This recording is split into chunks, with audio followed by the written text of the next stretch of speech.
I think it is so important to have a really clear system that you can work from.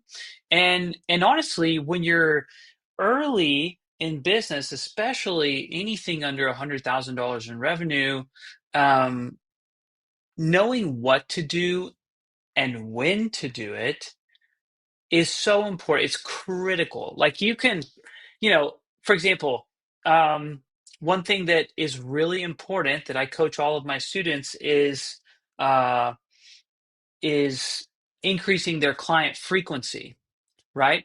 But that's not the first thing that we do, because if your pricing is off, and we go out and do a bunch of marketing and we get 100 more clients to give you money at 50% lower rates than we should be charging, well, that doesn't help anyone.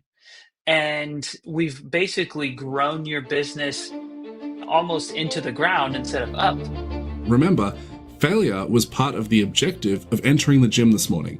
Are there things in your business that are worse off for having you involved in them? How can I use my business as a way to be there for my family more? Those outputs can only be reined in and intentionally developed or directed by managing the inputs. Forced us eventually to take over 2 years of our life to dig out of just to get to zero. You don't have the things from the places you haven't gone to. Treat yourself like someone you are responsible for helping. The flies come for the poo, right? There's a push-pull effect with all of your marketing, and it needs to be pushing away the customers that are not a good fit and drawing in the ones that are. Hey, welcome to all of you, bandits and chilies. I am with David Elam today, and David and his wife Blanca started and built up a maid service business. They grew it from $8,500 per month to $65,000 per month in 4 years, and then they sold it about 2 years ago for multiple six figures. David and I have both just become FRAP certified coaches through Joshua Latimer's War Plan program. We'll talk about that in a bit. And David and Blanca are also juggling their coaching business around their involvement in their church and raising their 2 kids. So, David, how the heck are you? I'm doing great, man. Thanks so much for having me on. I'm excited to be here. And I'm just ending my work day, and you're just starting yours down in there in Aussie land. Yeah, we'll work it out. Very cool. Yeah, so give us a bit of background on your business and just the quick story of who David is and how we got to this point. Yeah, great question. So, honestly, I never expected myself to be in business. Maybe, if you're listening to this podcast, or Mark, maybe even you, like I never saw myself as a businessman. But it seems to be the path that God has given me the last few years. And how we got into it, my wife and I were actually missionaries in Mexico for about 15 months, helping to plant a church down there. And then we came back from to Dallas, but we were starting from zero as far as our careers went. So my wife started cleaning houses and quickly got up to about 20 clients. And then about a year later, after a failed business attempt on my part, tried an online business that didn't go anywhere. And we were kind of like, well, what do we do now? So I started helping her in the cleaning business, and then we decided to try to scale it together. And so it was pretty fun. Um, and I really ran that business for, I guess, about 5 years before selling it. And then you mentioned FRAP. We both, became FRAP certified, and I've actually been coaching people for the last year and a half to 2 years on the FRAP system. And that really is, those frameworks really are how we grew our business. Basically 9x our business within a 4 year period. So we grew from 8,500 to 65,000 a month using a lot of those frameworks from FRAP. And so I'm just a big believer in it. I've seen it work for my students as well. And so it's a lot of fun. Yeah, awesome. So there's we'll come back to the FRAP in a moment, but there's kind of 4 chapters broadly to that business. Like you had the first year or so that it was running, it was not really a focus, and then the last sort of 5.5 years enters into like from that point enters into chapter 2 where it became a focus, and then the last sort of 4 years roughly is when you were getting coached whilst growing it, which is where the majority of that growth happened.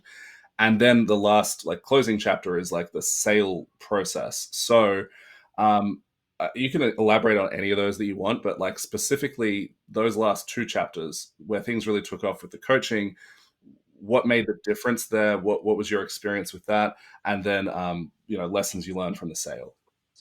Yeah, absolutely. So really, when we started coaching, um, number one, we kind of had to make it work at that point. We didn't have any other options. We were literally not exaggerating, my wife and I both were working 60 to 80 hours a week and making about $2,000 a month and blowing through our savings, and like everything was on fire and it was awful. And we had blood, sweat, and tears, very literally. And it was just horrible. It was a really, really hard time. And so we were like, we have to do something different. And so we'd actually had two coaches prior to that, and our business didn't do anything from that coaching. Then Well, we, just quickly, David, two things before you go on. First of all, what I'm noticing as you're telling that story, and I'm watching your face, is just like the smile and the laughter that comes with that story because it's funny now, right? Not at the time. right, it wasn't funny then.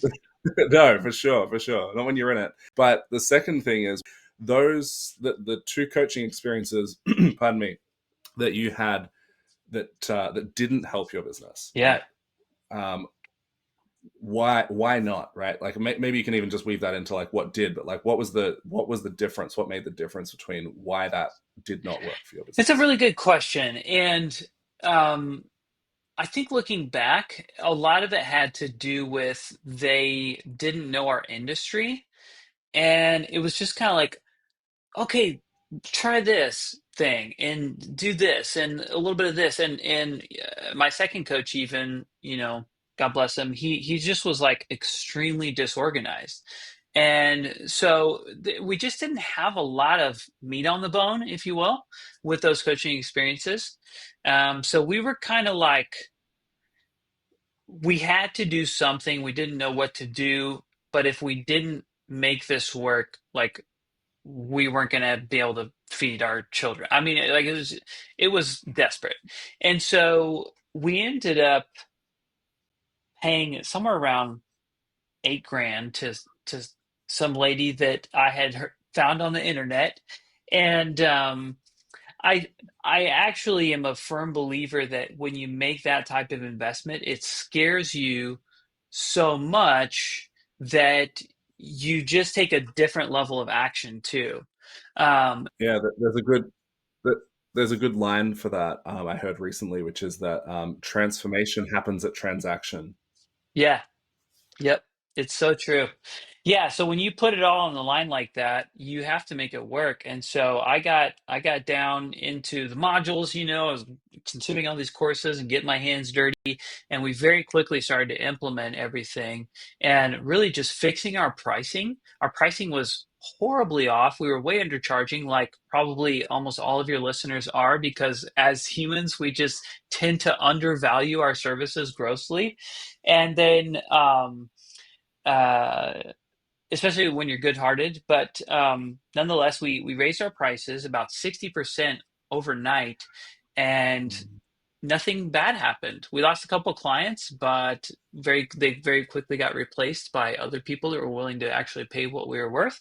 And then the next big move we made almost simultaneously was we started just using a very clear sales system, using a sales script and selling clear packages instead of just like, sure, I'll clean your house and I'll do whatever you want, Mrs. Jones, and I'll make, $15 an hour because I don't know how to, it's like when you have a clear checklist and a clear value proposition and you have a target hourly rate that you want to make on all of your cleanings, it becomes so much easier to do business, and you can more clearly demonstrate for your prospects or customers what it is that you do.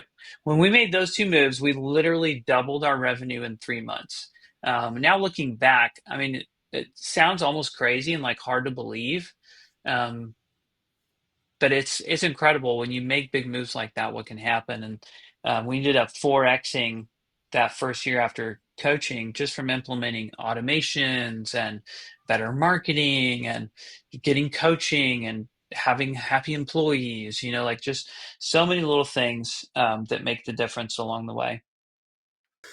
Yeah. So I'm assuming that since like that price raise of like 60%, I'm assuming that during that time when you were working, 60 to 80 hours per week, you would have actually been losing money the whole time. Is that a correct?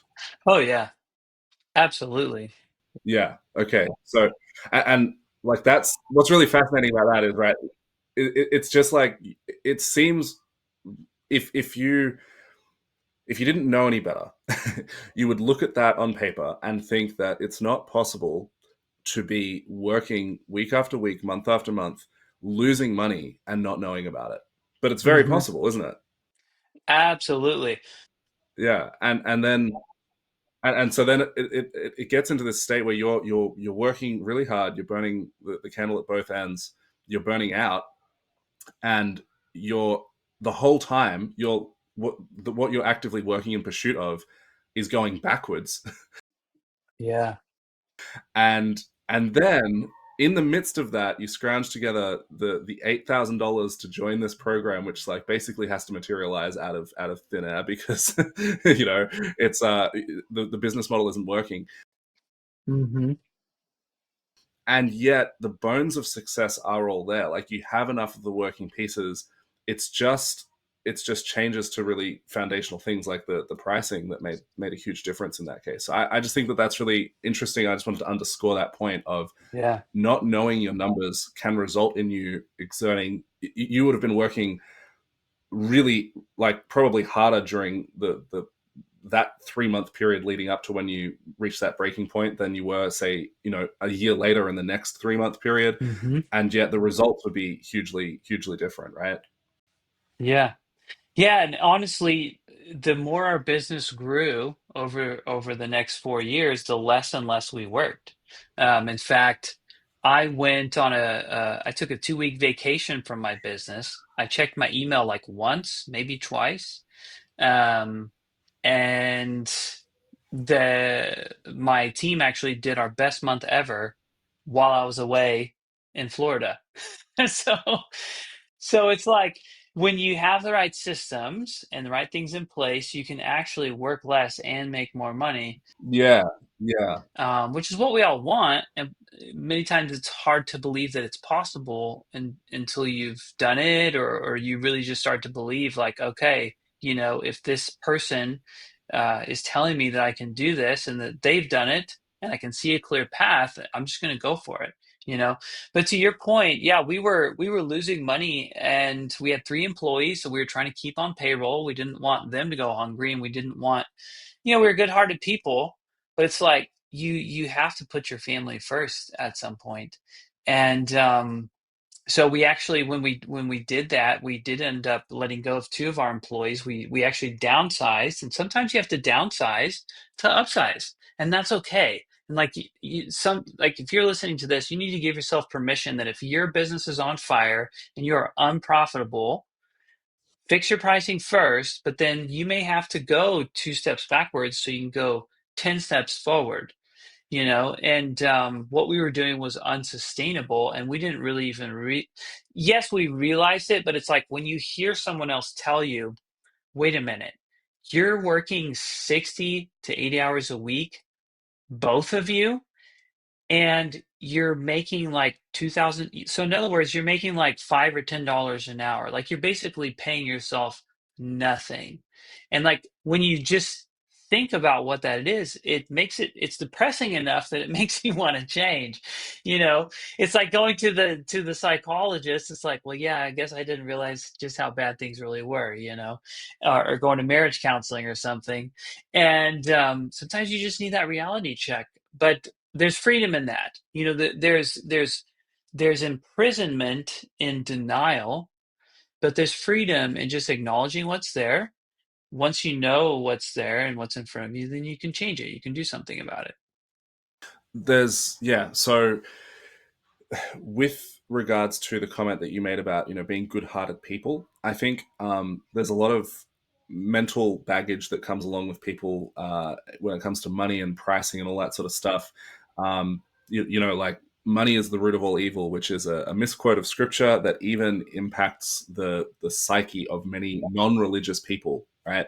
And I think that in that story right there's this little example of that where, as a result of you tr- doing what you thought was the good virtuous thing to do, but without proper information about knowing your numbers, you actually essentially you cost a couple of employees their Hmm. jobs because of that, Sure. right? If you had have known better to raise the pricing earlier, that would have happened. Yeah. So I bring that out not to be like, oh, David, you're done Sure. stuffed up, but Sure. but to highlight the point, because that's so easy to have happen where you can work really hard and you can be thinking that you're doing the right thing and you don't want to charge too much, but if you're not charging enough, that's not a good thing, because the consequences, the results of that will have negative impacts for people, and your business as a family business at its core, as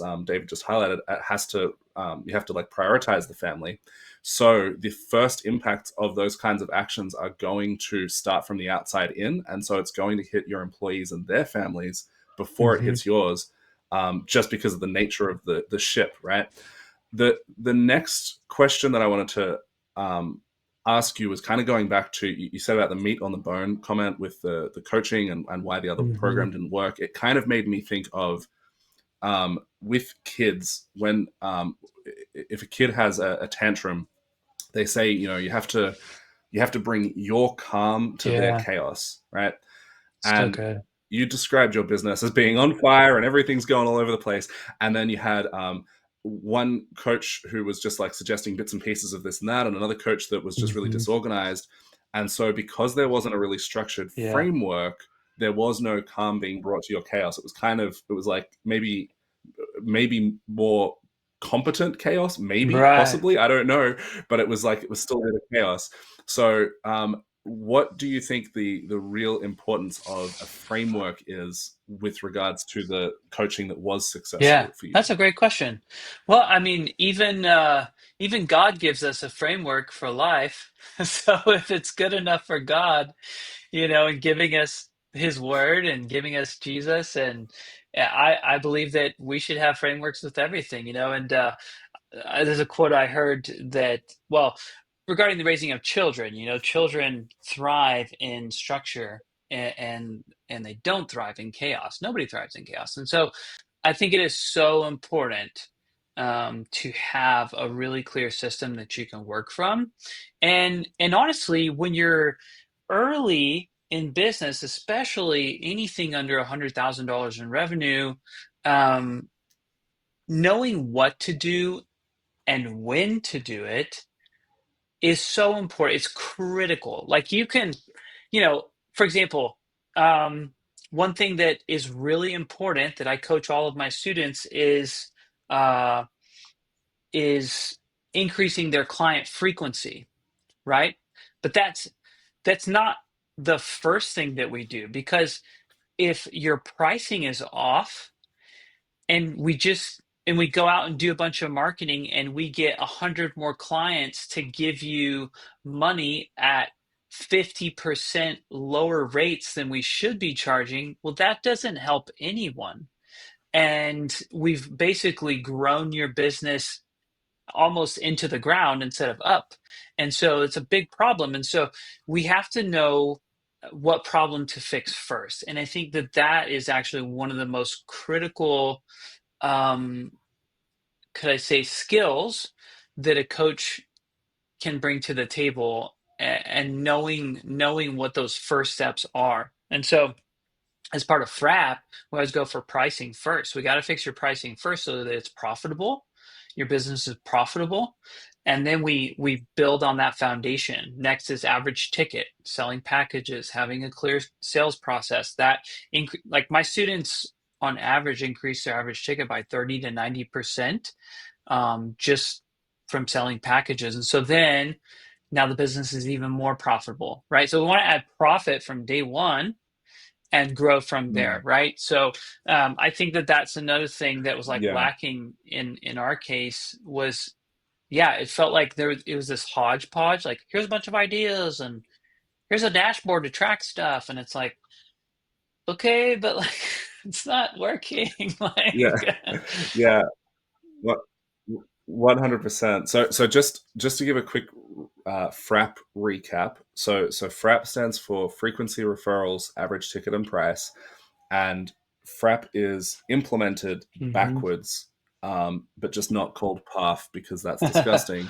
So and the importance of that is the difference in how those things function, right? As David's just highlighted, if you increase the frequency or you increase the referrals or you increase the average ticket, all of those things add to your business by giving you more work so that you can get more money.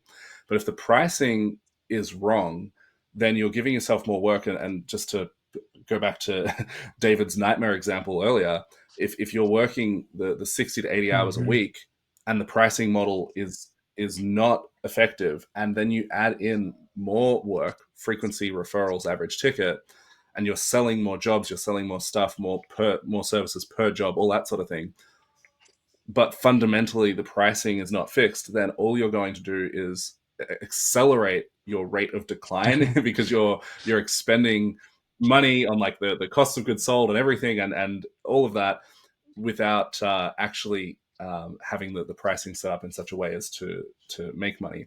So context on that, I just wanted to like tie a little bow around that because we've kind of danced around the subject a little bit of what FRAP is and the application and all of that. But back to the frameworks that you had in your business, you mentioned when we were talking pre-call that looking back at the shifts that happened over that 4 year period when you were getting Mhm. coaching in particular, you can actually see the patterns of FRAP emerging in that time, Mhm. even though that's not the framework that you were working with at the time. Mhm. So maybe talk about that a little bit about how those things just were principally true. Yeah, so good. So, after you sell a business, you have an opportunity to do a lot of reflection. And so I really did spend about 12 months thinking a lot about what happened in my business, what went well, what went poorly, what lessons could I learn, identifying milestones that I maybe hadn't tracked before and I didn't realize were there. And without a doubt, we followed FRAP principles without even realizing that that's what they were at the time. So we fixed our pricing like almost immediately, and got that in line. And to be fair, and I want to say this for the listeners too, like if you're out there and you're like beating yourself up or something, please don't do that. Like the truth is we don't know what we don't know. And the reason why my pricing was terrible is because I didn't even know what market rate should be. Like I didn't know what my competitors were charging. I didn't know to call my competitors and like ask about their like we just didn't know. There's so much we didn't know.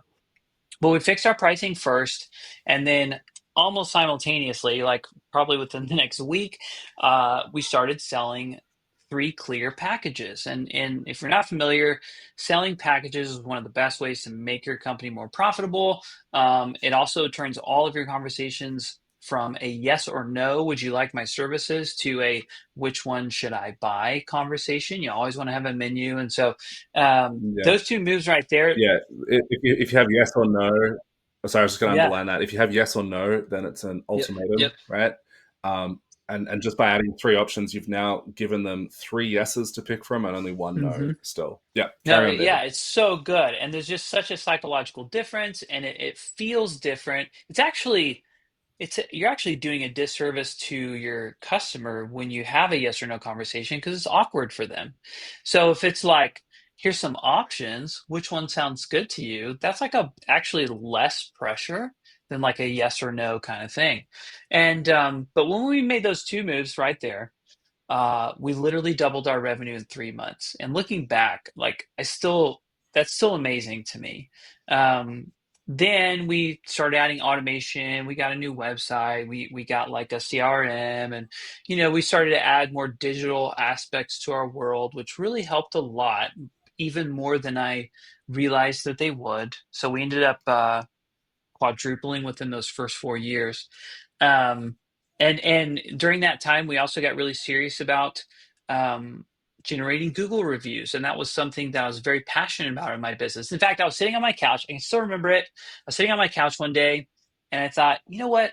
One day, I want to be the number one rated maid service in our service area.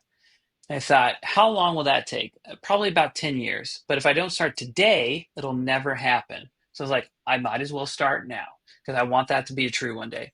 And I put my nose down. We got to work. We had all these, fun things we'd do with our employees and contests, who could get the most Google reviews each month. And we'd give out like $50 gift cards and stuff. And we had all these systems around it. And one day I looked up and it was like 2 years later, and I was like, "Oh my gosh, we're number one." I didn't even realize it. I wasn't even tracking it, but just because I had the habits installed in my business, we became number one and beat out our competition of like 30 years. We were like the new kids on the block. And I was so proud of that. And after that, I told everybody who I talked to on the phone, we're the number one rated maid service in the whole area.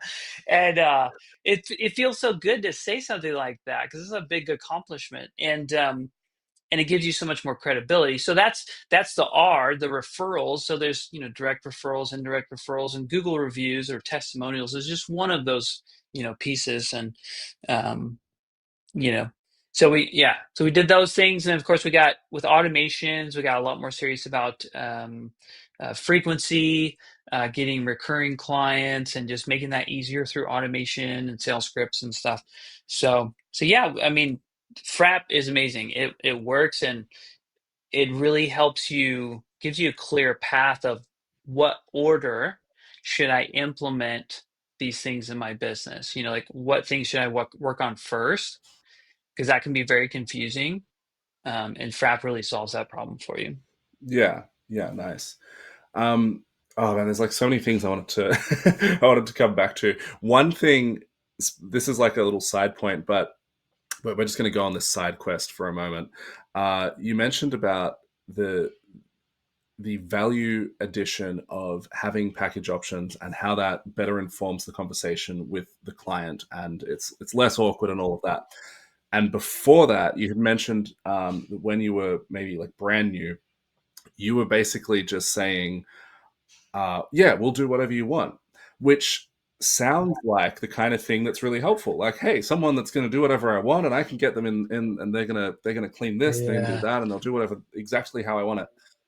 One of the things that happens with that, because it's not just like the yes or no pricing, it's this that's almost, we could call it like maybe Yeah, pricing of absolutely. I will just do anything, and the scope of work isn't clear, and it requires the client to then define what the scope of work is. So it's actually more work for them to tell you what they want than if you Yeah. give them like a menu of services and say, hey, package A includes, this, and this. So they look at that and they go, yeah, I want 4 out of those 5 things. Let's just do that. And then it takes the decision load off Yeah. them.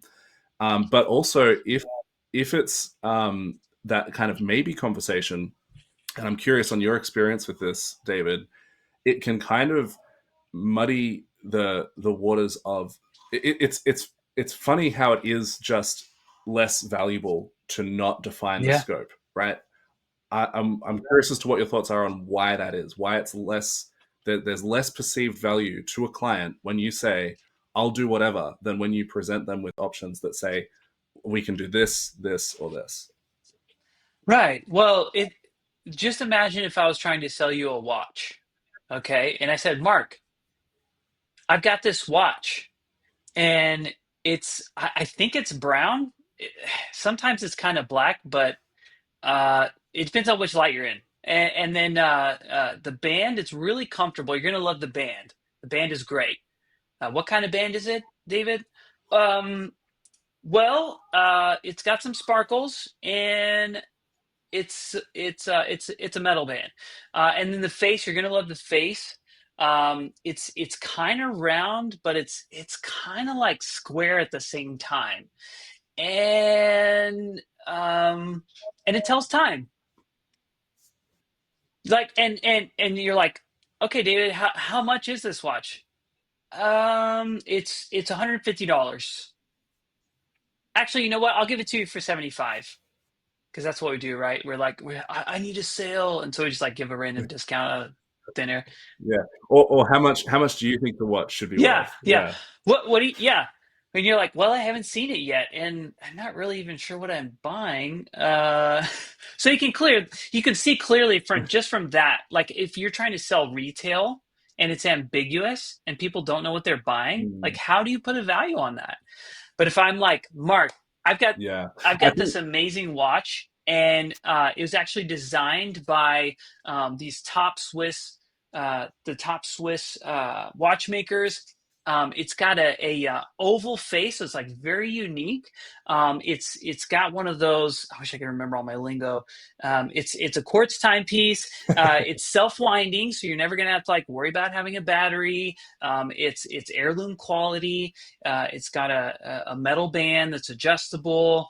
It's waterproof up to 50 meters. Like, okay, now we're getting somewhere, and I can like understand very rationally that like there's some value to this, right?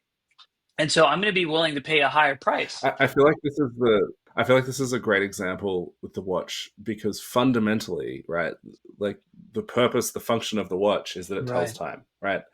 And that's like that's the thing if you look at it on a from a utility standpoint, that's what it does. But then once you start to understand your customer and you start to understand that they don't just want the watch because it tells time, it's an accessory, it's how it looks, it's a status Right. symbol, it's all these other things, it's it's the practicality, like the waterproof up to 50 meters, right? It's like maybe they're never actually going to take it in the water, but hey, I want to Sure. have the option, I want to not worry about it, like whilst Yeah. I'm in the shower or something, right? So all of those things, that's the same when it comes to Yeah. cleaning, right? Um, it's not about telling the time. Yes, they want the house to be cleaned. They want the practical outcome, but there's all of these other things going on in the Mhm. background, and some of those are the same, like the status and all of that. Some of it is just like what they're doing with the time Yep. instead. Um, yeah, do you have any other thoughts on that, David, in terms of like why people buy services? Like what? Yeah, yeah, you go.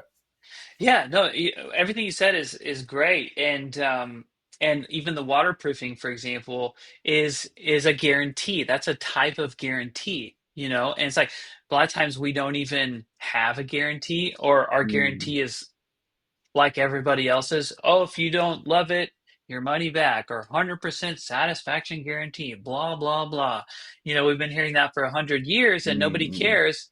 So what if instead it's The tin of beans from the supermarket literally has a satisfaction guarantee on the back with a number that you can call. But have you ever called the number? Like, were you ever not 100% satisfied with your beans? That's so true. That's funny. That's funny. Yeah, but if your guarantee feels like if you're like, listen, if you don't feel like the cleaning that we gave you was worth double the price that you paid for it, then we will clean your house every week for the next month. I'm just throwing something out there. That's extreme, right? Um, but it helps a lot when you have specificity. It helps people make decisions. It Mm. gives them comfort. Another thing that I remember in our business is when I did start to sell packages, and I literally read off a checklist over the phone. I repeated the checklist every time. We're gonna clean your house top to bottom, wipe down all the baseboards and the ceiling fans and blah blah blah. And we go through this whole thing, and I was selling them a product. I was no longer selling them my cleaning services. I was selling them a product. We even had a name for it. And what I noticed was we had a lot less complaints. It was so much easier to deliver on.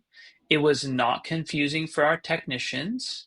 That's another thing is you have to think about the people that you train. See, we get in this owner operator mentality, and it's just like, Mm. I love my customers and I would do anything for them. And the truth is, like, they won't do anything for you.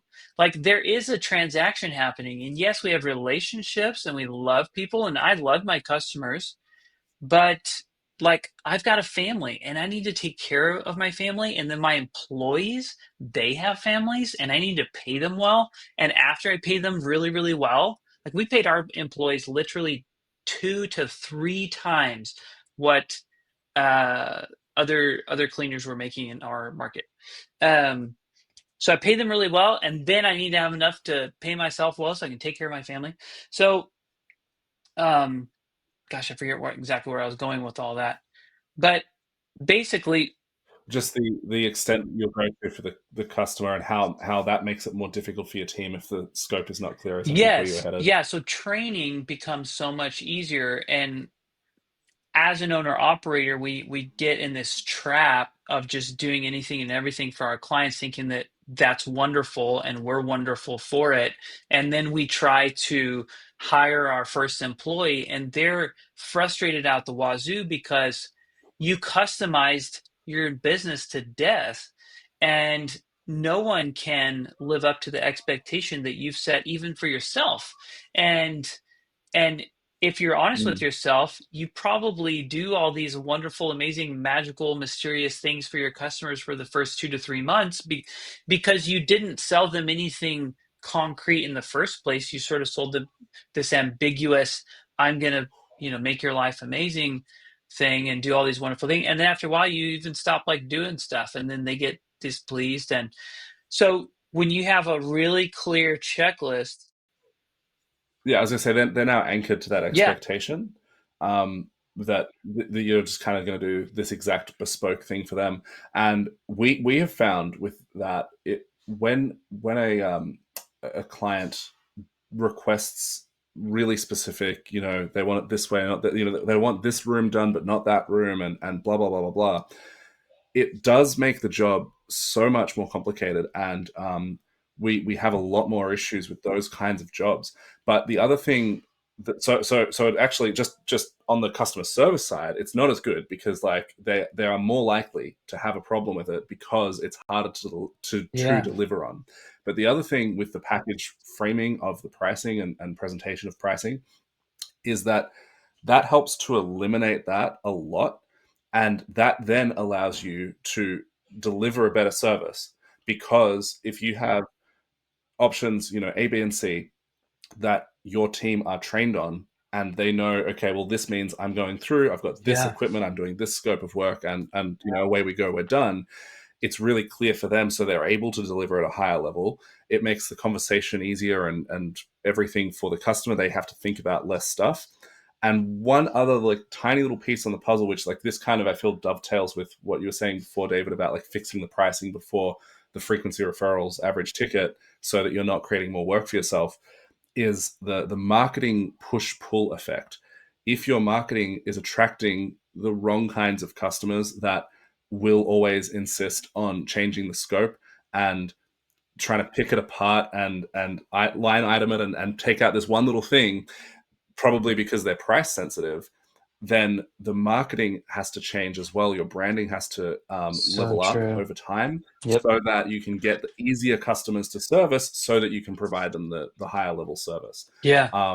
That's just some patterns I was seeing in what you're saying, and it's just like it's a Hmm. really interesting topic. Hmm. Um, if you want to comment on that, great, go ahead. Otherwise, I was going to ask about like the next stage of the business and getting into the sale and everything. But yeah. Yeah.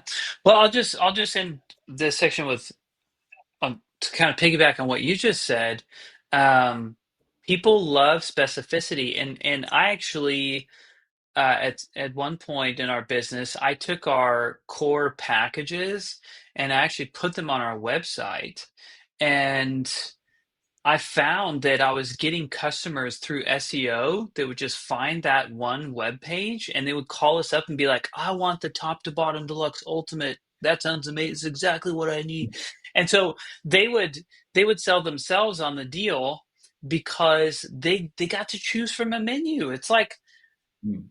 it's just so simple, but so powerful, and it makes your business so much more profitable when you have specificity. It's easier to deliver on, like you said, it's easier to train. Everyone, literally everyone, is happier at the end of the day.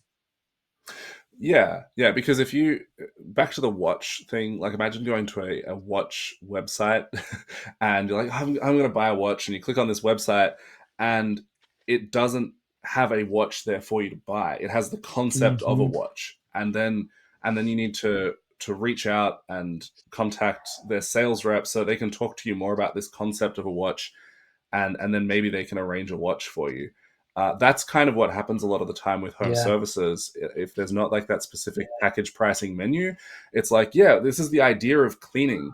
Do you like things to be clean? Well, yeah, but I'd like some specific things to be Yeah. clean. Like I want to know what's included and how much it is, and that all those same kinds of questions that the customer needs to answer those questions. They literally cannot buy from you if they don't have answers Yeah. to those Yeah. questions. So just like formatting this into a structure that allows for that. Yeah.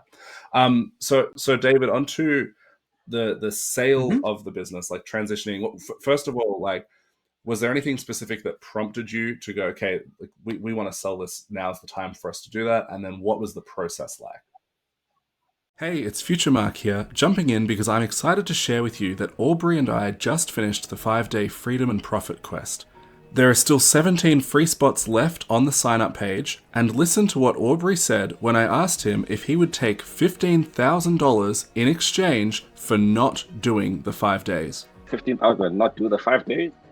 Nah, not a chance. This 5 days actually can unlock that 15,000 for me in a space of success, so not a chance. With that 5 days with you can be 15,000 a week. Or we've identified ways of which I could get at least 9 to 10 hours back every week, which I can spend doing whatever I want with my family. We've also identified ways in which you can achieve at least $150,000 additional profits, which could help, when I'm spending time with the kids. They eat a lot of ice cream. If you haven't done the Freedom of Profit Challenge with Mark, that's over 5 days, you're missing out. Mark, business mentor, and I'll call a friend as well. What I love and appreciate about Mark is every single thing that we spoke about, every question that he asked came back to, hey, you told me you wanted to spend time with the family. You told me that you're doing this for your family. How does this help? Can you see how this doesn't help? To hear Aubrey's full testimonial and to claim your free 5-day Freedom and Profit Quest, visit warplan.au/coffees and krakens. Link in the description. Now back to our regularly scheduled program. So David, onto the sale of the business, like transitioning. First of all, like, was there anything specific that prompted you to go, okay, like, we want to sell this. Now's the time for us to do that. And then what was the process like? Yeah, that's a great question. We honestly planned on always keeping our business. But it did get to a point where um, we didn't have quite the time freedom that we wanted. I mean, I was only working, it sounds kind of ridiculous in a way, but I was probably working about 15 hours a week uh, whenever we finally sold it. But my time was so broken up, and we were kind of getting to the place where we really wanted to be more involved in ministry, and we just wanted to take a leap. And when you sell a business, depending on how you structure it, it can be a little bit of a lump sum. There's just different things, and it kind of allows a different level of freedom that we wanted to be able to take the next step where we felt like God was leading us. And so we found a buyer pretty quickly, somebody that we knew through our network, and they were already wanting to buy other businesses, and they happened to already own a maid service. And so then there was a lot. So it got, it was scary because it's like, well, I've never done this before. I don't even know how to value my business. And so we had to do some learning, and there's different ways of valuing, really just probably two main different ways. So I had to learn about EBITDA. I had to learn about sellers' discretionary earnings and like how to do all this. And so it was a really cool experience. And I thought a lot about after I sold it, uh, what was like the number one thing I learned from selling my business. And truthfully, I wish I had always run my business as if I was going to sell it, even though I thought I never would. And you'll hear that a lot. Like if you listen to business podcasts, you'll always, or especially talking to accountants and bookkeepers, run your business as if you're going to sell it one day. And I just didn't.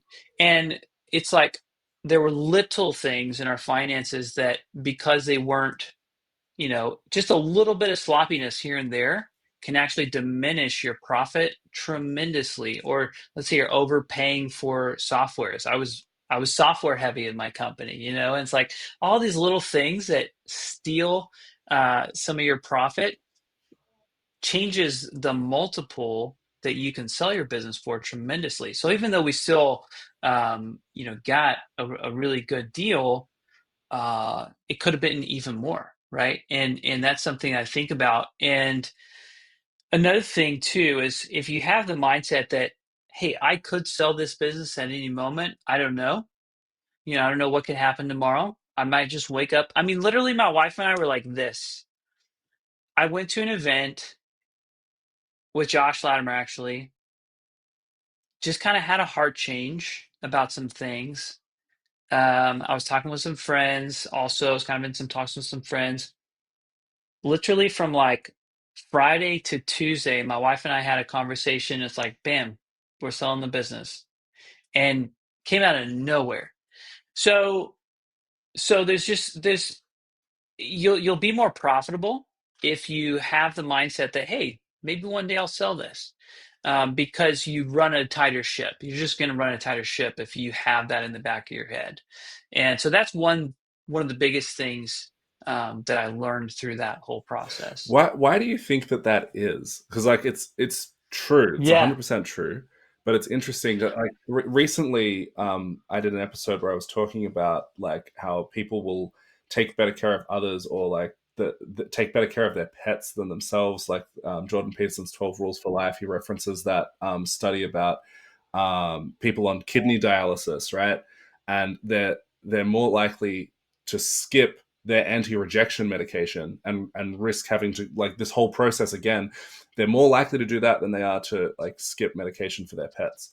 Mm, And running a business as though you might want to sell it yeah. is essentially preparing your business to be in the best possible shape for someone Right. else. And we're more likely to do that than to just literally run our business in its best possible shape because it's our Yeah. business. So what do you think is going on there? It's a really interesting question, and this is something I've become more aware of with myself the last couple years. Is how am I motivated by pain, or am I motivated by pleasure? Or am I motivated by just trying to avoid pain, right? And I think if most of us are honest with ourselves, we run a lot of our lives just trying to avoid pain, but we're really not going 100% Mm, after pleasure. What is best for us? What's best for our family? We're just like, some people call it the golden handcuffs. Like, sometimes it feels like it's good enough, right? And we just settle and we get mm, mm, mm. comfortable, and we don't look at our P&L enough, or we think, like I did this in my business. I looked at my P&L, like very regularly. Like I looked at it all the time, and still had the mindset that there's nothing more I can cut out of my budget. I need that tool, even though it doesn't really do all that much. I just need it. I'm afraid to be without it. A lot of times we're just motivated by fear. And but if you really take like the profit first concept seriously, and you take your personal profit more seriously, you start to think differently. Okay, I can live without this thing. I can be creative. I don't have to pay $99 a month for that tool. Doesn't change my life. So I'm going to figure out a different way to do it. And I've done that with my own business, and I'm currently in my coaching business, um, recently, where I cut out different tools, and it's like, I don't need that. I don't need that. I don't need that. I'm going to just enjoy more profit in the business because I don't need all these other things. And I think sometimes we're just afraid to do that. I don't know why. It's kind of like, almost not hoarding. That sounds very extreme. But it's like all these books back here. Like I love books, I love to read, but like I probably don't need all those books. I can get rid of some of them. You know what I mean? Eh, It's just like we hold on to things because we're afraid to let go. And sometimes being a minimalist has tremendous benefits at creating more space in your life. And being minimalist in business means creating more space in your budget so that you can enjoy profit and grow more and not have that golden handcuff mentality. Yeah, yeah, for sure. Like I'm hearing a lot of this, and I'm thinking it really relates to like identity ranges Hmm. as well. Like we might want to we think of ourselves as being really rational beings, but we're actually feeling beings that think, not the other way around. Yeah, And so absolutely. when the profit starts coming through, and we have this sort of identity range of who we are and how we interact with our finances and whatever, subconsciously we'll just find additional expenses to add. We'll find a thing to, oh yeah, well, like now we can afford that other thing, and it's not really necessarily made for the rational reason. Like we rationalize it, but it's behind that, underpinning that is just this, oh well, I don't need to have that additional money coming through, or whatever it is. Like that money that quickly needs to go into someone else's pocket. Another one that I had a series of sort of, it was an unintentional trilogy of podcast episodes. I think the first one was called either the new devil at every level, or it was wants does not equal desires. It was one of those episodes. Was the first of the three, and the wants doesn't equal desires thing is a really interesting concept, because diving into that, I feel like there's a lot of overlap with this, where it's literally different regions of the brain. So when we're thinking about, like you were talking about, like pain and pleasure, right? When we're thinking about I want this thing. It's like this immediate, like I have a lack of this thing and I need to fix that problem now. And it's like it's an immediate pain kind of centered reaction, and it's very in the now. Whereas desiring something is reaching forward to something in the future. It's this big outcome, and in between those two things is this ravine of discomfort, and the wants want to stay on this side of the discomfort. They don't want to cross over, but everything that you desire is on the other side of the discomfort, which I just think is like a really fascinating concept. And I wasn't really intending on going on that little rant, but it just relates so well, dovetails really nicely with everything that you just said. And yeah, yeah. Um, Yeah, no, it's so true. so all of that said, we're running a little bit over time. I don't know how time conscious you are on your end, David, and I'm I'm conscious of not fine. taking up too much of yours. Great. So from that point, we've sort of touched on like the sale of the business and things that you've like lessons you've learned reflectively from that. Bring us from there up until now, with what's going on, and what you're seeing and how you can how those lessons are now helping you with your coaching Yeah. clients. Well, it's neat because sometimes you don't realize how much you've learned or processed or distilled when you've gone through an experience that someone else is going through maybe presently, and you can help them and guide them through the next 5 steps, so to speak, of their life or their journey. And I think all of us in a sense have areas where we could help somebody right behind us help bring them through, where we just were. And so that's been very rewarding. Um, like I think I mentioned earlier, I have one of my clients I'm working with, his admin team is growing quickly because his business is growing, thankfully. And now he's having to learn a different set of leadership skills that he's never practiced before and he didn't need before. And so now sometimes I can see like there's this level of like, oh, what do I do right now? Like I'm so uncomfortable. And so then I'm able to bring to the table, okay, we're going to work through, how to effectively delegate. How to cast vision. Let's talk about your core values. This is what you need for hiring. Like and just having that certainty of having gone through a lot of those things. It's so much fun to be able to bring those things to the table and just be like, here's what you need. Go do this. And it's like then we follow up the next week. It's it's going so much better, like that was great. I learned that framework, and now things are good, and we're able to move on to the next thing. So that's a lot of fun. I really enjoy that. I'm a teacher at heart.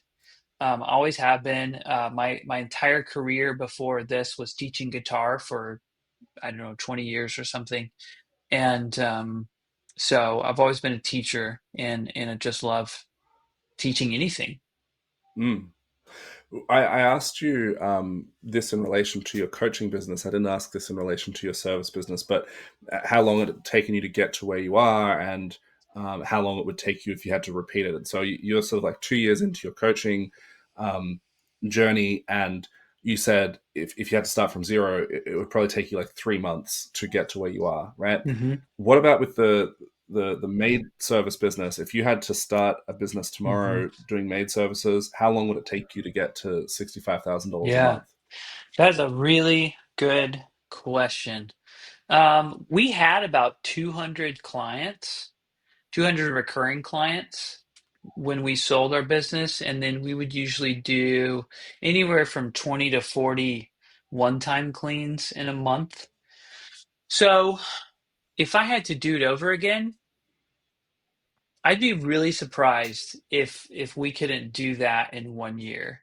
What took us 6.5 years, looking back and just knowing everything from start to finish, I would be shocked if we couldn't do that in 1 year. I bet we could do it in even in like 4 to 6 months if we had to.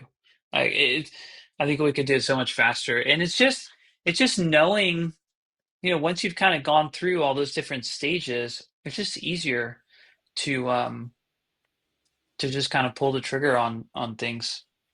Yeah, 100%. Like Well, and just to finish that, like the thing that holds you back the most in business is really indecision. It's fear. It's not knowing mm, or being afraid to make the decision because you think this is going to work, but if you do this one thing, you're like, I'm not sure if it's going to really work. And that's the benefit of having a coach, of course, is you can borrow their confidence and just let them tell you, go do the thing. It's going to work. Trust me. And then you do it and it works, but yeah, but it is the indecision and the fear that really holds you back. And so if you don't have that, if you've already done it once, it's just so much easier. And that's again why I love having a coach. yeah, yeah. Because when you're doing it the first time, you're like blazing the trail. You're hacking through the vines with the machete. You're tripping over the rocks and falling into the holes, and deciding whether you need to be going this way or that way or whatever. In order to re-walk that trail, it's like to the same level that you had previously reached. It's so easy, and this is would be the same for whoever's listening to this as well. Like whatever level your business is at, if you think about how long it's taking you to get to that level, and if you had to start again from zero, how long it would take you to get there, the time compression on that is Yeah. huge. And so having someone ahead of you that has walked that path to be able to tell you, yeah, like watch out for that rock, and there's those stripy snakes over there. You want Right. you want to steer clear of them. It's a huge impact. Yeah. That's so true. Um, so so yeah, where to from here, David? What's next on your horizons? Yeah, so really we're focused on just building up our client base right now, helping more people, um, getting on podcasts like this, having a lot of fun, just having conversations with friends and talking about business and teaching more. But one thing that I'm really focused on right now is developing um, just small trainings, mini trainings that people can really sink their teeth into and just get a measurable win, right? Like maybe you don't need, or maybe you're scared to pull the trigger on, a huge program or something. Um, but it's like if we can just get you a win in one specific area, then and you learn that one skill, then we can move on to another skill, get you another win, and help you stack those things. And so I'm working on some tools to do that right now, and and just trying to help more people to really do things that are profitable, that are going to make profit in their business. Um, I mean, just as an Mm. example, like one of my students, we ran a Rainmaker campaign, and I'm working on a Rainmaker campaign training right now. But we ran a Rainmaker campaign in his irrigation business, and we took his past clients, ran this campaign to 150 people, not even his full email list, and he booked like $20,000 worth of work within 2 weeks, as opposed to just Mm. blowing money on Google ads, that weren't really working for him at the time. And um, so it's little moves Mm. like that. They're so simple that honestly anybody can do if you just have the right system. That makes your business so much more profitable and makes it more fun. Profit is like oxygen. When you don't have it, it's just not fun. It's Yeah. not fun to not be able to breathe. Yeah, it's the only thing you can think about when you don't have it. Um, yeah, the that as well like kind of ties into the idea of like getting things done in the right order, because then once you have those things happening on the back end, like you have, yes, we've got this Rainmaker campaign that is proven it works and it's effective, and so we can run this particular one, maybe 6 times a year to different segments of the list, or however it works. We have this other thing going on, and all of that benefits every new lead that you get coming through the Yeah. business. But if you spend the money on the front end to get those leads and you don't have the systems on the back end to extract more value from them, it's just so much less Hmm. efficient, because it's more expensive to get those clients, and then you're not getting as much of a payoff from them on the back end. Yeah. Um, but what I found that's really interesting, just like on the psychological side of that, is that people leads are so sexy, Right. right? Leads, everyone wants to focus on Yeah. that. They want to focus on the front end, and then doing something on the back end. Oh yeah, customer follow up. That, yeah, I don't know. That's, the eyes roll and the shoulders drop. Yeah. But really, that's where the money is made, regardless of whether you have a lead flow problem or not. Yeah. Yeah. For example, in maid service, you and I are both in maid service, and we would upsell our recurring clients on a deluxe deep clean twice a year. And I was actually surprised at how many people bought it, not once, because we'd run the campaign 2 or 3 times a year, depending. And a lot of times the same clients would buy it every 6 months. And Mm. they appreciated the value. They were willing to spend more money, like to keep their houses cleaner. That's such a good one. That's such a good example, because this is like one of those things which is surprising to you before it happens, and then after it's just like, well, of course they did, because the people who bought it are the kinds of people who buy Mm-hmm. that, right? And the people who didn't are the kinds of Sure. people that don't. It's like when early. I know I'm not alone in this, but like our core like service offering that our business was like based around was window Mm-hmm. cleaning, and early on, you know, you go out looking for jobs, and you'd pick the jobs, like whether it was like commercial or residential, you'd be looking for the ones with the dirty windows. Mm. But they're not the ones that want their That's windows so clean. true. It's the ones with the clean windows that care about having the Yeah, clean it's windows, right? so true. So it's the people that buy the deep clean are the people that buy the Yep. deep clean. Yeah, yeah. Yeah, and they want it twice a year. I mean, amazing, right? Yeah, Yeah, it's like that's what they care about. It's the identity thing. It's so the true. standards. It's all of that. It's like that's just what matters to them. It's their value alignment with the product. So true. Um, yeah, awesome. Thanks very much for your time. It's been great having you on, David. Any final closing thoughts? And also one other Hmm. question for you as well is included in that. Where can people find you? Oh yeah, sure.